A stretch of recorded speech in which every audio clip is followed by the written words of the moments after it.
시편 91편은 저자나 배경을 우리가 정확하게 알 수가 없습니다. 그러나 우리가 1절부터 16절 말씀까지 이렇게 합독하셨는데요.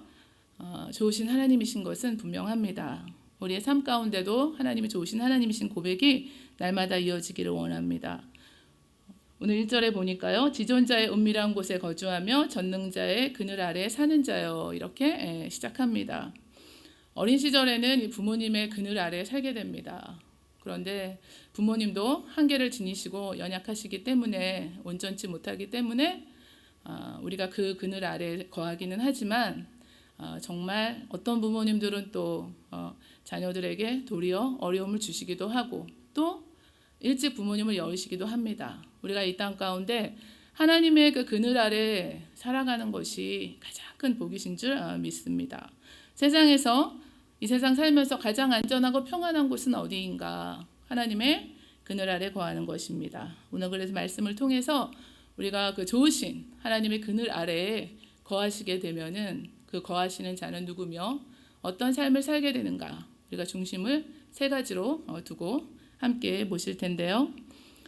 지극히 높으신 하나님을 지존하시다, 이렇게 표현하고 있습니다. 지극히 높으시면 하나님을 가리키는 말인데요. 우리 창세기에 가보시면은 아브라함이 이 조카 롯과 그 빼앗겼던 모든 사람들 재물을 되찾아서 돌아올 때 멜기세덱이 떡과 포도주를 가지고 나와서 그를 가리켜서 그는 지극히 높으신 하나님의 제사장이더라. 그래서 하나님을 지극히 높으시다, 지존하시다, 이렇게 기록하고 있습니다. 지극히 높으신 하나님의 은밀한 곳에 거주하는 자, 전능자의 그늘 아래 사는 자. 어떤 자를 말씀할까요? 말씀은 이렇게 거창하지만 사실은 하나님은 우리의 마음의 중심을 보시지 않습니까? 그래서 늘 마음의 이 중심을 하나님께 두고 주님 안에 거하고 하나님을 거처로 삼고 하나님을 늘 가까이 하는 그런 사람을 이야기하고 있습니다. 그런 사람들의 고백이 그는 나의 피난처요, 나의 요새요, 내가 의뢰하는 하나님이라, 이렇게 자연스러운 고백이 이어지게 됩니다. 그래서 언제나 하나님을 사모하고 하나님께 더 가까이 나아가기를 원하는 사람들은 인생의 어려운 일을 만났을 때 저절로 하나님께로 피하게 됩니다. 하나님을 먼저 찾게 됩니다. 그래서 기쁜 일이 생기면 하나님께 감사함으로 나가게 되고, 우리들에게 혹여 또 슬픈 일을 만나도, 어려운 일을 만나도 그 가운데 또 함께 하심을 믿고 하나님께 힘을 달라고, 용기를 잃지 않게 해달라고, 이겨갈 수 있는, 또 지나가게 해달라고, 잘 지나가게 해달라고 또 하나님을 가까이 하게 됩니다. 하늘에서는 주 외에 누가 내게 있으리요, 땅에서는 주밖에 내가 사모할 이 없나이다. 이 시편 기자 고백 말인데요. 하나님께 가까이 하는 것이 내게 복이라. 내가 주 야훼를 나의 피난처로 삼아 주의 모든 행적을 전파하리다 하고 고백하고 있습니다. 땅에서는 주밖에 사모할 자가 없다고 말씀하고 있고, 하나님을 가까이 하는 것이 우리에게 가장 큰 복이라고 말씀하고 있습니다. 하나님 하신 말씀을 통해서 오늘 하나님의 좋으신 하나님의 그늘 아래에 사는 자는 어떤 자인가? 오늘 첫 번째 보니까요. 14절부터 우리 함께 보실 텐데요. 하나님을 사랑하는 자입니다. 하나님이 이르시되 그가 나를 사랑한즉. 그래서 우리와 하나님 사이에 무엇이 가장 중요할까요? 우리와 하나님 사이에 그것은 사랑입니다. 하나님께서는 우리를 사랑하시는데 로마서에서 주신 말씀처럼 우리가 아직 죄인 되었을 때 그리스도께서 우리를 위하여 죽으심으로 하나님께서 우리에 대한 자신의 사랑을 이미 확증해 주셨다. 하나님께서 증거해 주셨습니다. 확실하게. 이 땅에 그 모든 것이 하나님의 것입니다. 우리를 사랑하신 하나님께서 은도 내 것이요 금도 내 것이다. 만물이 다 하나님의 것인데 우리에게 무엇을 바라시겠습니까? 우리도 하나님을 사랑하기를 바라십니다. 하나님을 진심으로 사랑하는 마음을 원하십니다. 그래서 신명기서에서 들으라, 하나님께서 하나님의 마음을 저희들에게 전달해 주고 계시는데, 이스라엘아 들으라, 우리 하나님 야훼는 오직 유일한 하나님이시니 너는 마음을 다하고 뜻을 다하고 힘을 다하여 내 하나님 야훼를 사랑하라 말씀해 주셨습니다. 우리들의 그 모든 동기, 하나님을 섬긴다고 하고 하나님을 향한 그 모든 우리들의 삶의 그 모든 동기가 하나님을 사랑하는 것에서 출발해야 합니다. 예수님께서도 가장 큰 계명을 주실 때 내 마음을 다하고 목숨을 다하고 뜻을 다해서 주 너의 하나님을 사랑하라 하셨습니다. 우리의 마음에 두 주인을 겸하여 섬길 수가 없습니다. 우리가 물질 만능주의 시대를 지금 살아가고 있는데요. 우리 마태복음 26장에 한 사람이 두 주인을 섬기지 못할 것이니 혹 이를 미워하고 저를 사랑하거나 혹 이를 중히 여기고 저를 경히 여김이라. 너희가 하나님과 재물을 겸하여 섬기지 못하리라 말씀하셨습니다. 그래서 꼭 재물만이 아닙니다. 단순히 물질만이 아니라 모든 것이 해당됩니다. 한편을 사랑하다 보면은 그쪽으로 기울게 됩니다. 그래서 하나님을 마음의 중심에 모시고 그분만을 사랑할 수가 없게 됩니다. 이스라엘이 머물렀던 이 가나안 땅은 우상 숭배의 땅이었습니다. 우리가 살아가고 있는 이 세상도 수많은 우상들이 질비하게 눌러서 있습니다. 하나님보다 더 사랑하는 모든 것들이 다 우상이 될 수가 있습니다. 그래서 찬양을 저희가 자주 드리고 있는데요. 내가 사랑했던 모든 건 내려놓고 내 주 대신 주 앞에 나가 내가 사랑했던 모든 건 내려놓고 주님만 사랑해 이렇게 고백을 자주 드립니다. 그런데 저와 여러분이 이 고백을 들으시면서 어떤 마음이 드실까요? 내가 진심으로 하나님을 사랑하고 있는가? 하나님에 대한 우리의 마음은 어떤가? 하나님을 사랑하면 하나님을 기쁘시게 해드리고 싶습니다. 나의 존재는 없어집니다. 오직 하나님께만 감사드린 마음이 생겨납니다. 그런 자를 하나님께서 건지신다. 내가 그를 건져주겠다 말씀해 주셨습니다. 시편 40편 그 다윗의 시편으로 가보면 다윗의 그 고백이 나를 기가 막힐 웅덩이와 수렁에서 끌어올리시고 내 발을 반석 위에 두사 내 걸음을 견고하게 하셨다고 기록하고 있습니다. 수많은 그 위기 가운데 사울에게 쫓겨다니고 가드왕 앞에서 아기스 앞에서 미친 채하고 압살롬의 그 반역을 겪고 심지어 그에게는 질병의 그 심한 위기도 있었습니다. 그 위기가 얼마나 심각했는지 자신이 한번 빠지면 헤어나오기 어려운 그 수렁이다 이렇게 표현하고 있습니다. 그 헤어나오지 못하는 그 늪에서 하나님이 구원하여 주신 것입니다. 그곳에서 자신을 건져서 올려주셨다고 말씀하고 있습니다. 우리 개인적인 위기로 인해서 당하는 문제나 고난이 누구나 다 있으실 줄 압니다. 그리고 가운데서 하나님께서 건져주신다고 말씀하셨습니다. 지난날에도 건짐을 받았고 현재에도 또 우리 장래에도 하나님께서 건져주시는 줄 믿습니다. 우리도 기가 막힐 웅덩이와 이 수렁에 빠진 자들이었습니다.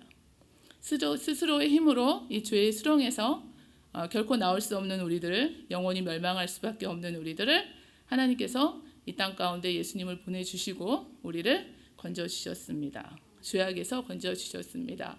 그러니까 이 고백이 우리의 고백인 거죠. 기가 막힐 웅덩이와 수렁에서 나를 건져주셨습니다. 우리 모두의 고백입니다. 긍휼에 풍성하신 하나님이 우리를 사랑하신 그 큰 사랑을 인하여 허물로 죽은 우리를 그리스도와 함께 살리셨고 너희가 은혜로 구원을 얻은 것이라.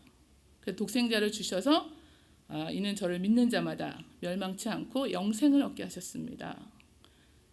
좋으신 하나님께서 예수님을 이 땅에 보내주시고 저희들에게 영생을 허락해 주셨습니다. 우리 두 번째는 하나님의 이름을 아는 자입니다. 좋으신 하나님의 이름을 아는 자 이렇게 오늘 같이 보실 텐데요. 이 안다는 것은 그냥 얼굴만 아는 것이 아닙니다. 이름만 아는 것이 아닙니다. 우리가 누구를 안다고 할 때 그냥 표면적으로 안다는 것도 의미가 들어가지만 이 성경에서의 안다는 야다라는 동사를 써서 경험적으로 체험적으로 정말 친밀하게 아는 것을 이야기합니다. 그러니까 그 앞에 그가 나를 사랑한 즉 할 때 나를 사랑하는 자와 나를 아는 자가 같은 표현입니다. 같은 말을 다른 표현입니다. 같은 말을 다르게 표현한 건데요. 사랑하게 되면 우리가 온통 그 사람 생각만 합니다. 하루 종일 그 사람 무엇을 할까? 무슨 생각하고 있을까? 지금 이 시간에는 뭐 하고 있지? 무엇을 기뻐할까? 어떻게 하면 내가 기쁘게 할까? 시간이 아깝지가 않습니다. 그래서 통화를 해도 한 시간이 수분처럼 느껴지고 또 만나도 계속 같이 있고 싶고 헤어지기가 싫습니다. 아쉽습니다. 그러니까 온통 나는 없어지고 삶이 온통 사랑하는 사람 중심으로 다 쏠리게 됩니다. 계속해서 같이 있고 싶고 함께 보내는 시간이 행복합니다. 우리가 하나님을 안다 이때 하나님과 이런 친밀한 관계를 이야기하고 있습니다. 하나님을 사랑하기 때문에 하나님과 함께하는 시간이 제일 좋고 하나님과 함께 보내는 시간이 더 있었으면 좋겠고 그 외에 부러운 것이 없고 또 그러다 하나님 사랑하다 보니까 하나님을 기쁘시게 하고 싶고 하나님께 무엇을 내가 더 드리고 싶고 내가 하나님께 드릴 것은 무엇일까? 하나님 기뻐하시는 무엇일까? 이것들을 살펴보게 된다는 것입니다. 하나님의 뜻이 무엇인지 하나님의 마음이 무엇인지 아는 것입니다. 하나님의 뜻을 모르고 하나님의 뜻과 상관없는 삶을 산다면 하나님을 안다고는 볼 수 없고 하나님을 진실로 사랑하는가도 우리가 다시 돌아보아야 됩니다. 예수님도 나는 나의 뜻대로 하지 않고 나를 보내신 이의 뜻대로 한다고 하셨습니다. 로마서에서 우리가 말씀 주시기를 너희는 이제 이 세대를 본받지 말고 하나님의 선하시고 온전하시고 기쁘신 뜻이 무엇인지 분별하라 말씀해 주셨습니다. 늘 우리의 삶 가운데 하나님만 사랑하시고 하나님을 더 가까이 하시기를 원하고요. 우리 좋으신 하나님께서는 이런 자들, 내 이름을 아는 자들, 나를 사랑하는 자들을 높이신다고 오늘 말씀해 주셨습니다. 신분이 높아지는 것이 아니라 이 세상에서 신분이라는 게 얼마나 오래 가나요? 그것도 잠시 하나님께서 맡겨주신 그 자리뿐인데 하나님께서 우리를 안전하게 보호하시고 강하게 하시고 우리가 연약할 때 하나님 강함 주셔서 우리가 어려운 일을 만났을 때 그 일을 능히 극복하게 하시고 견디게 하시고 이기게 하시고 웬 은혜신지 하나님이 안전하게 보호하시고 강건하게 하신다는 뜻입니다. 다윗이 하나님께서 모든 원수들의 손에서 사울의 손에서 건져주신 날에 드린 고백이 있습니다. 나의 발을 암사슴 발 같게 하시고 나를 나의 높은 곳에 세우셨다. 전쟁을 많이 한 사람이라 하나님께서 안전하게 보호하시고 자신에게 힘과 능력을 주셔서 모든 일에 승리하게 하셨고 전쟁에도 승리하게 하셨다고 고백하고 있는 것입니다. 하나님이 주시는 하나님 지키시는 그 보호하심과 이겨갈 수 있는 그 힘 때문에 살아가게 되었다는 것입니다. 하나님께서는 하나님을 사랑하는 자들에게 그 마음을 지켜가게 하시고 그 생활에도 하나님께서 은혜를 주셔서 그 생활도 지키시며 종국에는 영혼도 지키셔서 보호하시는 줄 믿습니다. 우리 세 번째는 하나님을 사랑하는 자에게 좋으신 하나님께서 그 간구하는 자를 하나님께서 어떻게 보시는가? 하나님께서는 간구하라고 하셨습니다. 하나님의 얼굴을 구하라고 하셨습니다. 너희는 야훼를 만날 만한 때에 찾으라. 가까이 계실 때 그를 부르라. 내가 만일 하나님을 찾으며 전능하신 이에게 간구하면 우리 삶의 모든 일에 모든 상황에 하나님께 먼저 간구하시는 삶이 되시기를 원합니다. 우리 힘으로 해결할 수 없는 수많은 현실적인 그 문제들 앞에서 우리가 누구에게 도움을 구하시겠습니까? 내가 산을 향하여 눈을 들리라. 나의 도움이 어디서 올까? 나의 도움은 천지를 지으신 야훼에게서로다. 나는 하나님께 부르짖으리니 야훼께서 나를 구원하시리로다.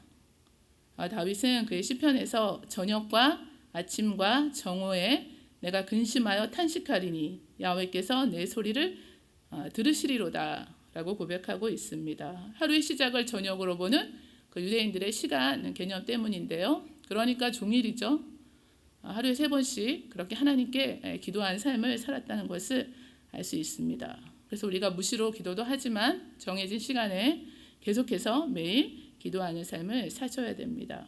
엘리야는 우리와 성정이 같은 사람이로되 그가 기도한즉 비가 오지 않기 기도한즉 3년 6개월 동안 비가 오지 않다가 다시 기도하니 땅이 열매를 맺었습니다.